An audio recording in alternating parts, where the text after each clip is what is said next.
The courtroom was tense as Karen strode to the stand, her eyes narrowed in defiance. But the moment the judge entered, her confident facade crumbled. She collapsed to the floor, shaking uncontrollably. It had all started a week earlier, when Karen barged into the community center, her face twisted in rage. "That wheelchair ramp is an eyesore. It has to go," she shrieked, jabbing an accusatory finger at David, Ethan's gentle, wheelchair-bound brother. Ethan stepped between them, his heart pounding. "The ramp is legally required. You can't just remove it." "Watch me." Karen spat, shoving past him. David cowered as she advanced, her hands balled into fists. Ethan lunged forward, but he was too late.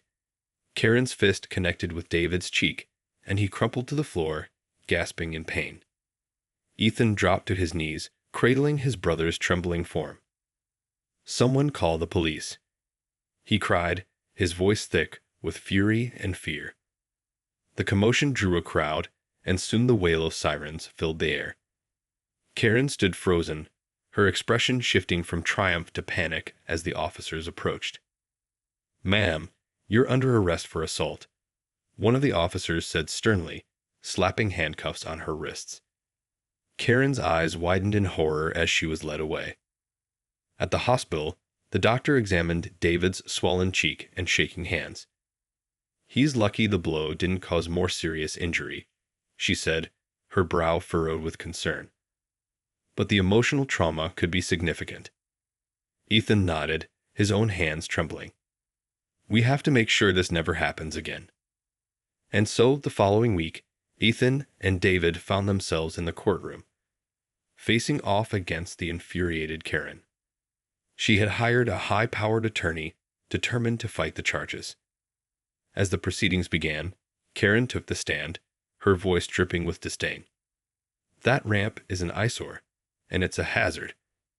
I was simply trying to make our community look nicer." The judge's brow furrowed. "Ms. Hartley, the law is quite clear. You cannot simply remove accessibility features that are required by law." Karen opened her mouth to retort, but in that moment, the courtroom doors swung open, and the judge himself strode in. Karen's face went pale, and she crumpled to the floor, shaking uncontrollably. Ethan exchanged a bewildered glance with David, who stared at the scene in stunned silence. The judge approached Karen, his expression inscrutable. "Miss Hartley," he said quietly, "I believe you have something to say." Karen's eyes darted around the courtroom, wild with panic. She struggled to her feet, her hands trembling. I didn't mean to," she stammered, her voice barely above a whisper. The judge raised a hand, silencing her. "Ms. Hartley, I've been presiding over this case for over 20 years. I've seen your kind before. Those who believe they are above the law, who think they can trample on the rights of others with impunity." Karen shrunk back, her face flushed with shame. The judge continued, his voice stern. "Your actions towards this young man were deplorable. Assaulting a person with a disability is a serious offense, and one that I take very personally." Ethan felt a surge of relief wash over him. Finally, someone in authority was taking this seriously. The judge turned to Ethan and David, his expression softening. "Young man, I want to commend you for your bravery in standing up to this woman. It's not easy to confront someone who is acting with such entitlement and cruelty." David nodded, his eyes shining with tears. Ethan squeezed his brother's hand, his heart swelling with pride. The judge's gaze returned to Karen, his lips set in a thin line. "Ms. Hartley, I'm sure you're well aware of the consequences you now face. But before I pass judgment, I'd like to hear your side of the story." Karen's shoulders slumped, and for a moment, Ethan thought he saw a glimmer of remorse in her eyes. I was just trying to make the community look nicer," she murmured. "I didn't mean to hurt him." The judge scoffed, shaking his head. "That is no excuse, Miss Hartley. Your actions have caused real harm, both physically and emotionally. You violated the rights of a vulnerable member of our community, and that is unacceptable." Karen opened her mouth to speak, but the judge held up a hand. Save it. I've heard enough. He turned to the bailiff, his voice grave. Take her into custody. She is to be held until sentencing. As Karen was led away, Ethan and David exchanged a relieved glance. Finally, justice was being served. But the emotional toll of the ordeal was still heavy, and Ethan knew they had a long road ahead. The next few weeks were a blur of court appearances, legal proceedings, and emotional turmoil for Ethan and David. Karen's high-powered attorney fought tooth and nail, desperately trying to minimize the consequences for his client. But the judge remained unwavering in his determination to hold Karen accountable. He listened intently as Ethan and David recounted the traumatic incident, their voices filled with raw emotion. This wasn't just an isolated incident, Ethan explained, his brow furrowed. Karen has been harassing us for months, ever since we moved that wheelchair ramp into the community center. The judge nodded, his expression grave. I see. And what exactly was the nature of this harassment? David spoke up, his hands trembling. She would yell at us, call us names, and try to get the HOA to remove the ramp. She said it was an eyesore and a hazard. Ethan's jaw tightened. She made our lives a living hell. And then she just snapped and attacked David. We had to do something to stop her. The judge listened intently, his eyes narrowing. Ms. Hartley's attorney claims this was an isolated incident, a momentary lapse of judgment. But your testimony paints a very different picture. He turned to Karen's lawyer, his voice stern. I've reviewed the evidence, and I'm frankly appalled by your client's actions. This was not a one-time outburst, but part of a pattern of harassment and abuse directed at a vulnerable member of this community. Karen's attorney opened his mouth to protest, but the judge silenced him with a raised hand. Save it. I've heard enough. He turned to Ethan and David, his expression softening. I want to commend you both for your courage in coming forward and speaking out against this injustice. Ethan felt a surge of relief wash over him. Finally, someone in a position of authority was taking their plight seriously. The judge continued, his voice grave. Ms. Hartley's actions were reprehensible, and I intend to ensure that she faces the full consequences of her crimes. No one should have to endure the kind of harassment and abuse you two have suffered. As the proceedings drew to a close, Ethan couldn't help but feel a sense of cautious optimism. Maybe, just maybe, justice would be served this time. The sentencing hearing was a tense and emotional affair. Karen's attorney made a last-ditch effort to plead for leniency, citing her otherwise exemplary record and arguing that the assault was an isolated incident. But the judge was having none of it. He listened impassively as the lawyer droned on, his gaze fixed on Karen, who sat hunched in her chair, her face ashen. When the attorney finally finished, the judge cleared his throat, his voice stern. Ms. Hartley, I've given this matter a great deal of thought, and I have to say, I'm deeply troubled by your actions. Karen flinched, her eyes downcast.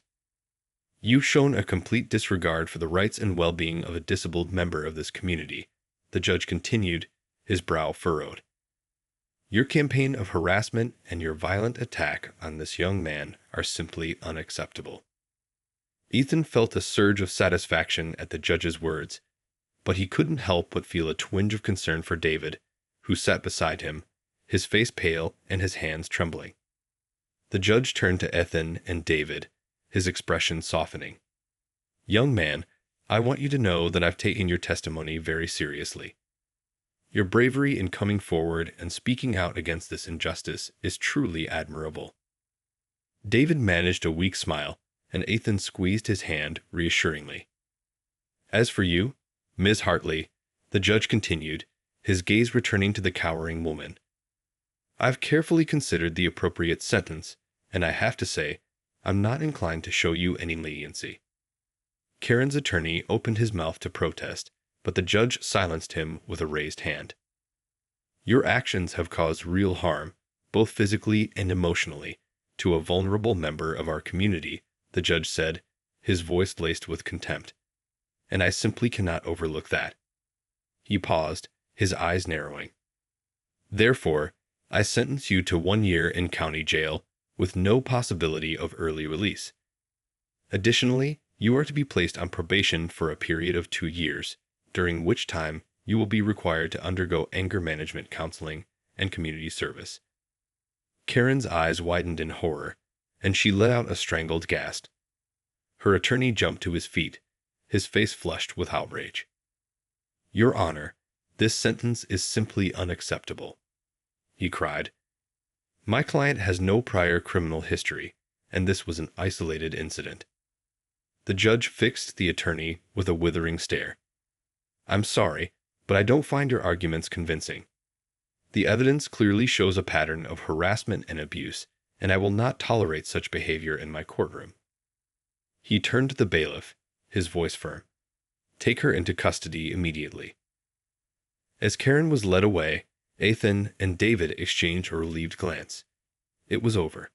Finally, justice had been served. The weeks following Karen's sentencing were a whirlwind of activity for Ethan and David. With the legal battle finally behind them, they turned their attention to helping David heal, both physically and emotionally. The assault had left David shaken and anxious, and Ethan knew it would take time for him to fully recover.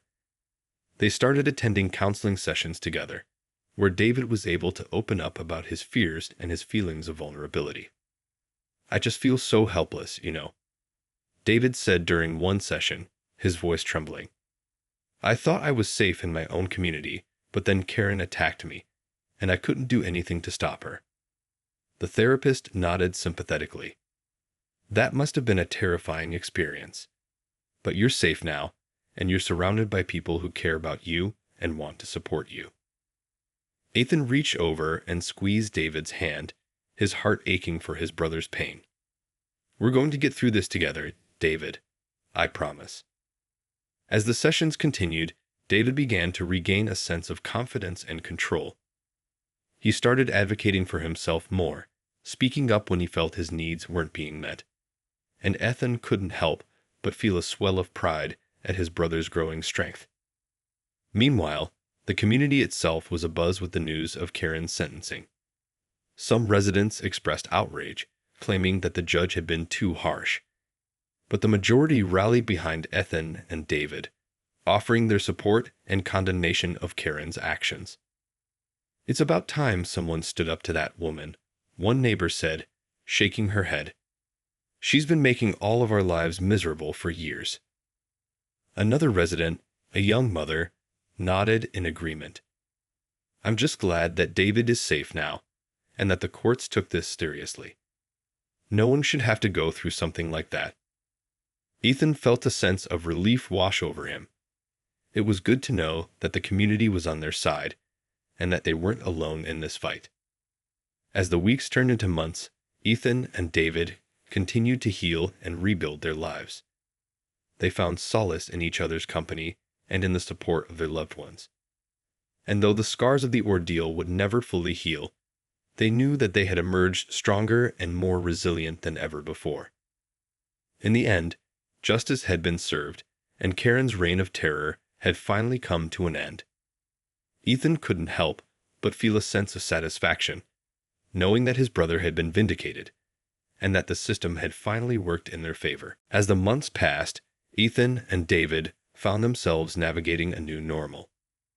The trauma of the assault had left deep scars, both physical and emotional, but they were determined to move forward and reclaim their lives. David's recovery was slow and arduous, but with the support of his family, his therapist, and the wider community, he gradually regained his confidence and sense of security. He started venturing out more, attending local events, and advocating for disability rights in the neighborhood. Ethan, for his part, was fiercely protective of his brother, but he also recognized the importance of David's independence. He encouraged him to speak up for himself, to challenge the misconceptions and prejudices that so often plagued those with disabilities. "You're not weak, David," Ethan would tell him, his voice filled with conviction. "You're one of the bravest people I know, and you deserve to be treated with the same respect and dignity as everyone else." David would nod, his eyes shining with a newfound determination. And slowly but surely, he began to assert his rightful place in the community, demanding that his needs be met and his voice be heard. Meanwhile, news of Karen's incarceration had sparked a broader conversation about the need for greater accountability and accessibility in their neighborhood. Residents who had once turned a blind eye to her harassment now rallied behind Ethan and David, organizing community forums and lobbying the local government for change. "We can't let this happen to anyone else," one neighbor said passionately. "We need to make sure our community is truly inclusive and welcoming to people of all abilities." Ethan was heartened by the outpouring of support, and he knew that their struggle had the potential to make a lasting impact. With Karen behind bars and the community mobilized, they had a real chance to enact meaningful change. As the months wore on, Ethan and David began to envision a future where they could live without fear, where their basic rights and needs were respected and upheld. It was a future they had once only dared to dream of, but now it felt within reach. And though the road ahead was still long and uncertain, they knew that they were no longer alone. With the community at their backs and a newfound sense of purpose, they were ready to face whatever challenges lay in store. As Karen's time in jail drew to a close, Ethan and David found themselves bracing for her return to the community. The thought of facing their tormentor once again filled them with a complex mix of emotions: fear, anger, and a deep sense of unease. "What if she tries to come after us again?" David asked, his voice trembling. "I don't think I can go through that kind of trauma again." Ethan pulled his brother into a tight hug, his own heart pounding. "I won't let that happen, David. I promise. We've got the whole community behind us now." Indeed, the neighborhood had rallied together in the months since Karen's sentencing, determined to create a more inclusive and welcoming environment. They had organized town halls, petitioned the local government, and worked tirelessly to ensure that the needs of disabled residents were being met. The changes were already starting to take shape. New accessibility ramps were installed, and the community center had undergone a makeover, with bright, welcoming decor and ample space for wheelchair users to navigate. Ethan and David had even been invited to serve on the neighborhood's disability advisory board, their voices finally being heard and respected. As the day of Karen's release approached, Ethan and David made sure to stay vigilant. They kept in close contact with the local authorities, and they even enlisted the help of a private security firm to keep an eye on their home and the community center. "We won't take any chances," Ethan told the security team, his expression grim. "If she so much as sets foot on the property, I want to know about it immediately." The security guards nodded, their faces set with determination. They understood the gravity of the situation and were committed to ensuring the safety and well-being of Ethan, David, and the entire community. On the day of Karen's release, Ethan and David hunkered down in their home, their nerves on edge. They watched the news anxiously, waiting for any sign of their former tormentor. But to their surprise, there was no sign of Karen. The reports indicated that she had quietly slipped out of the jail, avoiding the media and any potential confrontation. "Maybe she's finally learned her lesson," David said, his voice tinged with cautious optimism. Ethan nodded, but he couldn't shake the feeling that this was only the calm before the storm. He knew that they would need to remain vigilant, to continue fighting for their rights and the rights of all disabled individuals in their community. But for now, at least, they could breathe a sigh of relief. They had weathered the storm, and they had emerged stronger and more resilient than ever before. In the weeks and months following Karen's release from jail, Ethan and David found themselves navigating a new cautious chapter in their lives. The fear and anxiety that had once consumed them had not entirely dissipated, but they were determined to forge ahead, empowered by the support of their community.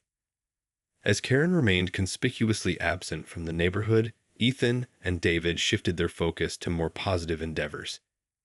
They continued to serve on the Disability Advisory Board, working tirelessly to enact meaningful change and ensure that the needs of all residents were being met. We've come so far, but there's still so much work to be done, David said during one of their board meetings, his voice filled with conviction. We can't let our guard down, not for a second. Ethan nodded in agreement, his gaze resolute. That's why we have to keep pushing forward, David. We've got to make sure that what happened to you never happens to anyone else in this community. And push forward they did.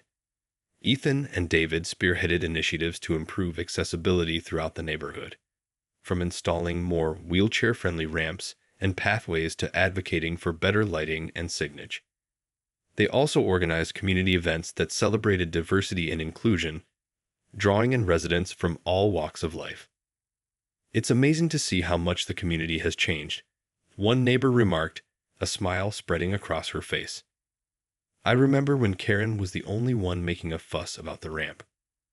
Now, it's like everyone is on board with making this place accessible for everyone. Ethan and David beamed with pride, their hard work and perseverance finally paying off. They knew that the journey was far from over, but they felt a renewed sense of purpose and determination. As for Karen, she remained a distant, shadowy figure, her whereabouts and actions a mystery to all. Ethan and David couldn't help but wonder if she had truly learned her lesson, or if she was simply biding her time, waiting for the perfect moment to strike again. But this time, they were ready. With the community at their backs and a deep well of resilience and courage, Ethan and David were confident that they could overcome any challenge that came their way. In the end, their story had become a testament to the power of standing up against injustice, of refusing to be silenced or intimidated. And as they looked towards the future, they knew that their fight was far from over. But they were more than ready to face whatever came next.